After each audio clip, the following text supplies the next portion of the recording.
नभए खानपिनो रह अरूबाट रह नाउ पोरीबाट अनि झ्याङ्गे झुङ्गे भन्ने रहेछ क्या अरूबाट नाउँबाट क्या 2 रोट हाल्ने रहेछ त्यो 2 रोट राखिहाल्यो सुलाती बस्ने छोरी नै केही नै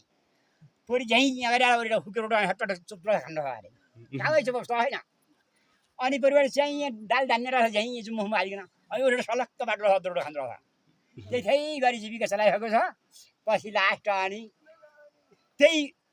खाइकन त नाउँ भयो होला अब नि बसेर हुँदैन अब जाउँ हिँड्न लागेको छ बसेस् त भाइ अब क्या भाइ जान्छु अब बसाइ हुँदैन यही ठाउँ फाल्न सकिँदैन भनेको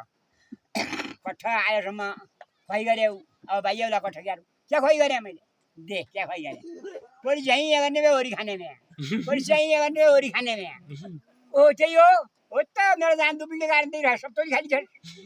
कहीँ टुइँकाएर अरे कचहरी गरेर टुइँकाएर पैसा छिन् पैसा भएर अब कचहरी भयो पुलिस आयो अरे क्या हो कैथो त्यही हो ए यस्तो हो यस्तो भए तिर्नुपर्छ कति तिरौँ क्यारू भन्दाखेरिमा कोही बेला हिसाब गर्दाखेरिमा सागको हिसाब गर्दाखेरिमा 60 रुपियाँ भयो अरे रुडा अब 60 रुपियाँ रुडा तिर्ने बेला भयो एक विचारले गर्छ होला मुतिर रुडा मेरो काम गर्लास् मैले राखेको छ हजुर के अरे हो के अरे अरू झैँ अगाडि बढी खाइदियो चाहिँ अगाडि बढी बास गरेर अहिले खाइदियो ए त्यस्तो हो तिर्नै पर्छ ल ओडा म तिर्दिउँ मेरो काम गर्ला दैन्याले आँखा बुन्द गरेर छ पचक्क बाने छ अनि गुने छ देखुन आइया 1 2 3 गनीलाई कट्याङ ठ्याङ ठ्याङ ठ्याङ ठ्याङ हुने भ्या 60 लौ भित्र न गुन्नाख्यो भया हजुर भया भन्नु अरे खेडा खायो रुपियाँ लुकाइयो अनि खोलिदियो आँखा त्यो अझै भयो त